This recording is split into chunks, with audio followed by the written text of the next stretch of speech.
Hi, my name is Pam Graham, and today I want to share a recipe for Philly crab wontons. They're a perfect appetizer. They're very easy to make. So let's get started. I'm going to use 4 ounces of Philadelphia cream cheese, and to that I'm going to add 4 ounces of goat cheese, a teaspoon of garlic powder, the zest of 1 whole lemon, and this is a very interesting ingredient. I first learned about it on Guy's Big Bite. They're called peppadews. They're a pepper from South Africa, and they're very unusual because they're a little bit spicy, not as spicy as a jalapeno, but they're sweet like a roasted red pepper. And to that I'm going to add 1 tablespoon of the peppadew, and the rest I'm going to reserve because I'm going to make a sweet and sour dipping sauce. Then I'm going to take the juice of half of the lemon that I zested and use the reamer and get the juice. Now I'm holding it up so that the seeds will fall into my hand and not the bowl. Still got a seed in there. That's okay, we can get that out. And we're going to combine all these ingredients together, and this is going to be the filling for our Philly crab wontons. You're asking, where's the crab? Well, I want to get this combined because I'm using lump crab meat and I don't want to break the crab down. So we'll combine this all together, and then we're going to add the crab meat to it. I came up with this recipe, one, because I wanted to figure out something to do with peppadews. I use them in our barbecue sauce. My husband and I compete in barbecue competitions, and I wanted to find some other use for the peppadews other than just using them in the barbecue sauce. My mother, when I was a little girl, used to make these crab puffs, and it was Philadelphia cream cheese, crab meat, Worcestershire, and she would combine that all together and put them on toast points and broil them. And I can remember her having parties, and after everybody went to bed, I would get up and go see if there were any leftover crab puffs because they were so good. So I thought, why not combine all these ingredients together and come up with a new way to do sort of what my mom used to do.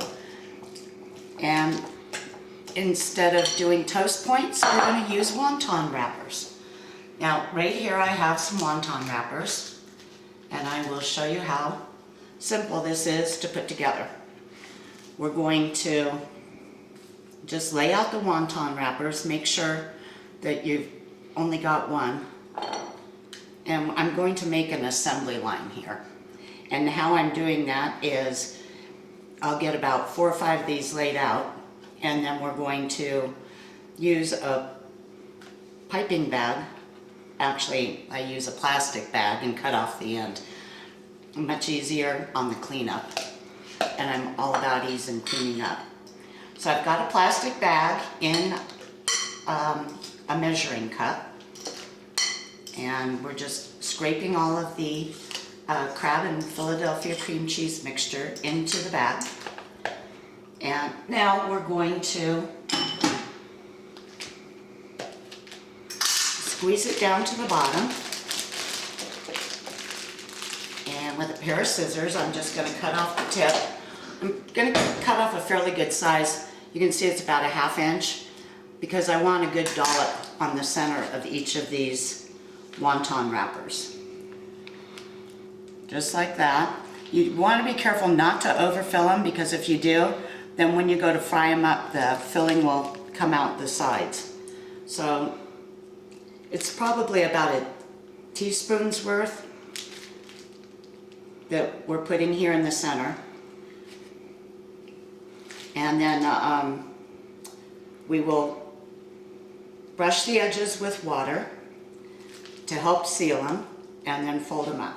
So I go ahead and show you how I do one or two of these. We've got a pasty brush and some water right here. And you just moisten the edges. And when you've got it lined up like this, you can actually knock them out pretty quickly.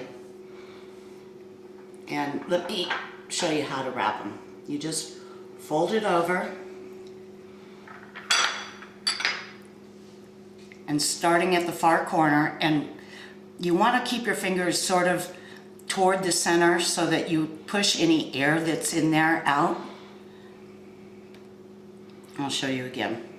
This one's going to be a bit full. Okay, start at the tip and then go down like that. Really pretty simple. I'm going to go ahead and knock the rest of these out, and when I come back I'll show you how we're going to fry these up. Okay, I'm back. I've got the wontons wrapped up. Real quickly, while my oil is coming up to temperature, I want to show you how to make this super simple dipping sauce. I've got a half cup of apricot pineapple jam, a quarter cup of country Dijon mustard. To that, I'm going to add a quarter cup of honey. And what I did is I sprayed the inside of this so the honey comes out pretty easily. And we're going to add the remaining peppadews, that's a tablespoon, and just combine all these ingredients together. And you've got a super simple, really tangy, sweet and sour type of dipping sauce. If you can't get the peppadews, I used to be able to get them from a specialty market, and they're no longer going to carry them because enough people don't know how to use them. You can order them online. They're available through several different websites. You just do a search for peppadews and they appear. So we'll set that aside, and we're going to take these and fry these right up.